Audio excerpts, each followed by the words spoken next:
Welcome to the Experience Strategy Podcast. I'm Aransas Savas, an expert in behavior change and motivation. I'm here with Joe Pine, the author of The Transformation Book and so many other bestsellers, and Dave Norton, an experience futurist.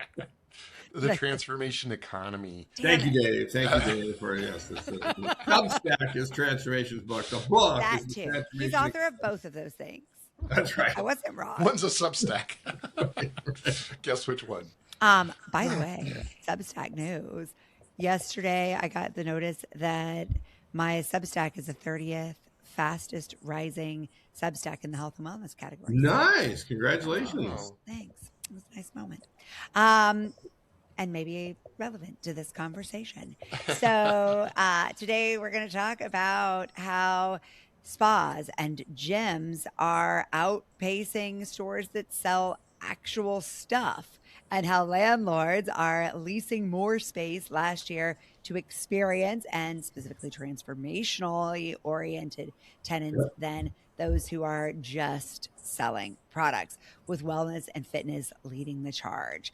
Really excited to have this conversation with the two of you. So, Joe, I want to kick things off with you today. You've been such a vocal advocate for the pace of the transformation economy. So what did this mean to you when you read this latest report? It was like, wow, because this is something I've been predicting for a long time. Mm-hmm. And I always say I'm not a futurist, but occasionally I do make predictions because when they're like really obvious that this is going to happen, and this is one where I have said for a long time that eventually in shopping areas, particularly malls, this includes others than malls themselves, and I think it's already happened in malls, is that the percent of places, and particularly the percent of square footage, is going to be far more in experiences and transformations, transformative experiences, than in selling goods and even services. And that's exactly what this shows. It's for the first time ever that what they classify as services has greater presence than stores selling goods. Mm-hmm. Now, of course, when it says services, it's this much services, it's this much experiences, and it's not the same amount of transformations. It's a very small amount of services. It reminds me, we did an episode, if I remember right, we did an episode where I talked. Audio, by the way, Joe, so you'll have to explain that a little bit. Explain what? This much. And this. Well, they need to come over and watch it on YouTube. So imagine a little bit of services, but a lot more experiences and transformations. Let's put it that way. There you go. The Economist last October, I just got back a few weeks ago from Monaco, to interrupt myself, where I spoke at the Forbes Travel Guide Summit. And it was high-end hospitality as well as luxury goods, but only luxury goods manufacturers which are getting into luxury experiences, which means almost all luxury good manufacturers were there as well because they're all doing it. And so The Economist had this article last October about high net worth luxury. Yep. Or the very high end of the luxury. And what they showed is they had a chart that I'm going to draw with my finger, but I'll describe it, right? that luxury goods and what they call services were rising, pretty almost, fairly fast paced until about COVID. And ever since COVID, the goods have actually gone down. That the price of them, this is the price of them has gone down in high-end luxury, while services shot up, right, even farther. It's just like an amazing bifurcation when we came out of COVID in that.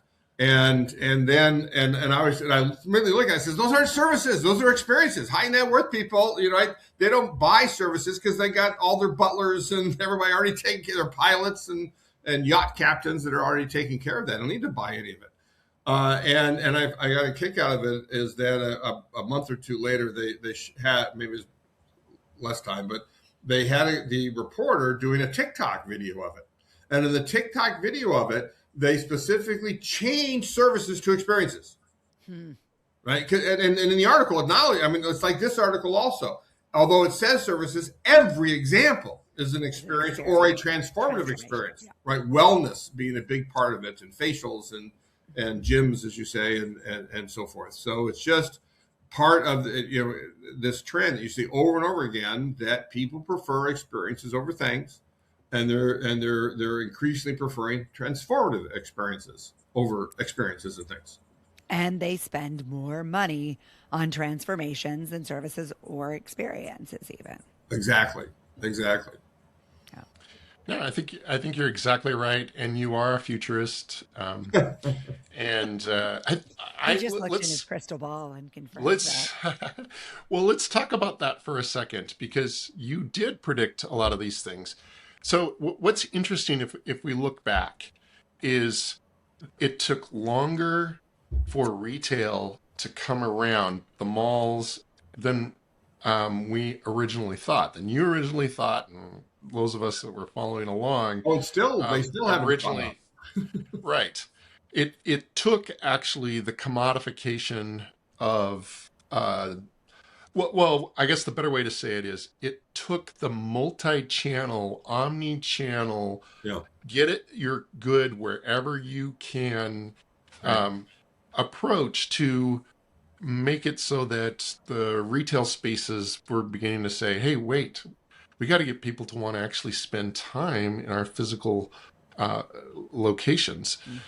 So it took And the more time they spend, the more money they're going to spend. Yeah, it took about 20 years for that to culminate in where we're at. I mentioned in the podcast that we did a while back that the Utah Mammoth, which is the hockey team here in Utah, they bought the mall in the suburbs of Salt Lake City, and that's where they practice. And then they have a whole stage and everything. And I think there's still a couple of stores, and there's still a little bit of a mall experience, but the vast majority of the square footage is used so that people can come in and watch these guys practice. Yeah. Right. Which is a great usage of space. Totally. And it's like we've talked before about how what has replaced malls in many suburbs now are these experiential malls. And so you would go in and do your escape room and your video games and your go-karts and maybe an archery and a rage room and all of these things. And that didn't exist as a combined shared venue 20 years ago, but now they're becoming the new anchors. They are. Well, exactly. Experiences are the anchors. Well, what is the square footage of a bowling alley today versus 20 years ago? Right. The square footage of a bowling alley today is like, it's bigger than a cinema. Like it's huge.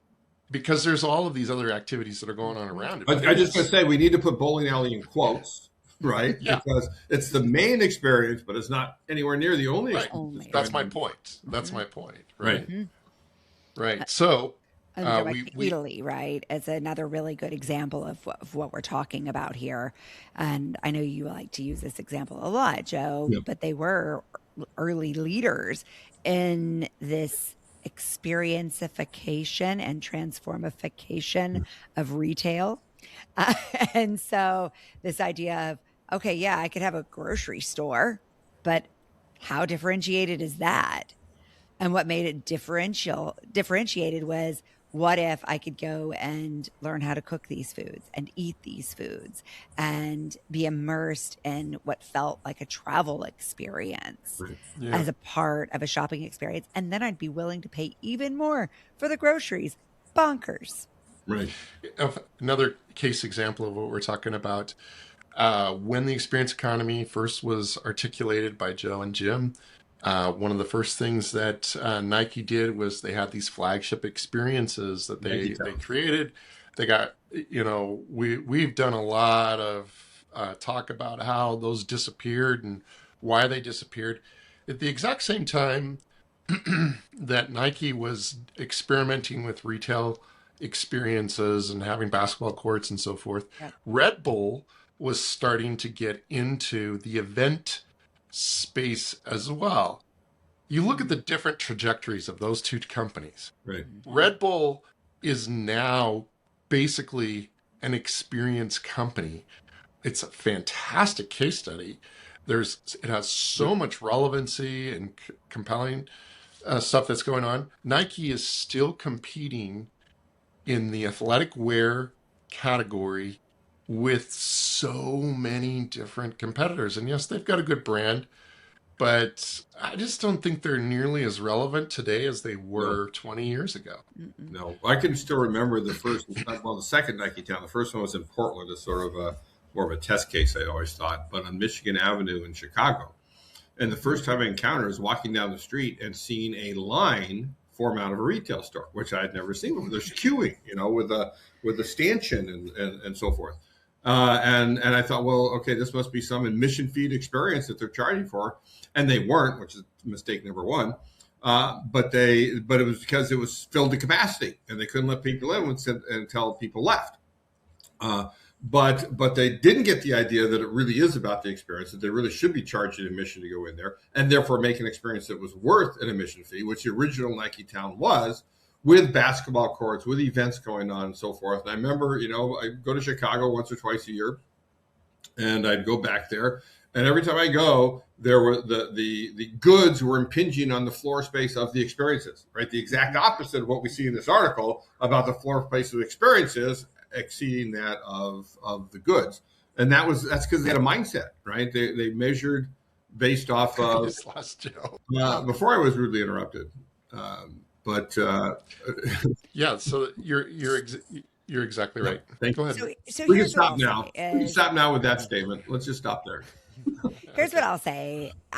If you want to sell products right now, the way to do it is to sell experience. Right. And if you want to sell even more products, sell transformation, right? Because a big part of what you're often doing in a transformation is you are showing what the effect of your product is. Mm-hmm. So let's say you sell shampoo or shaving cream or I don't know, whatever it is that you're selling. I want you to show me how those products work. I mean, we did a spa day the other day and we all walked out with so many different products because they had just been used on our faces. And we suddenly saw firsthand how freaking luminous we looked when we actually did more than just rinse our faces with CeraVe. Right. And, I think that's the potential for so many of these companies is to think really big in terms of the transformations they can provide and how they can trickle those down into meaningful product and service experiences that ultimately increase their bottom line. And not just in the short term, but in the long term, because we know that transformations are expected to be long-term effects, but they're also often long-term engagements. And so you actually create a more sustainable business model for your company that way. And for those watching on YouTube, can we start a GoFundMe to get Dave some shaving cream? Oh, come on. Wow. He likes this rugged look. He wants to be a tech bro. He went after you last episode. Now he's going after me. So,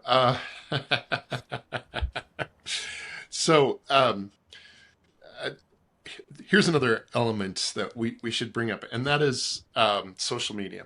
Mm. Social media is an experience platform as well. Yes. I mean, we don't think about it as it, but it is. It is, absolutely. Totally. And what product is successful without influencers? There's certain investors that will not even consider investing in your product unless you've nailed your influencer and identified them, mm-hmm. right? And influencers are in the experience business, right? I think of Mr. Beast, which I didn't know anything about him until he had his own reality game show, and now we're watching him. But my kids all knew everything about him. So when we consider all of the different ways in which people are consuming solutions, in today's world, advertising is such a tiny, tiny part of what is actually happening. Mm-hmm. Product packaging is such a tiny, tiny part. If you're selling goods today, you need to be in an experiential venue. You need to be, whether that's virtual or Mhm. whether that's IRL, you need to have that element, or you're just not going to be able to sell those goods. Now, on the other side of it, experiences can be commoditized. They can be commoditized really, really quickly. Mhm. You have to be refreshing your Yep. experience on a regular basis, and you have to be keeping up with the things that are going on. The fact that there are so many gyms and so many spas, to me, suggests there's a glut. Mhm. There's something new that needs to happen, Yeah, I think they're and going to become more specialized maybe that's it. and more specific and bespoke, and then they'll combine forces with other bespoke forces, and they'll all go under one umbrella, and that's how they'll sustain them.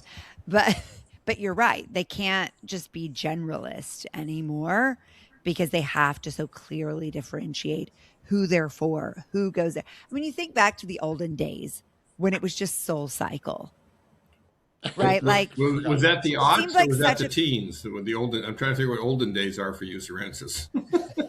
But there was a time, right?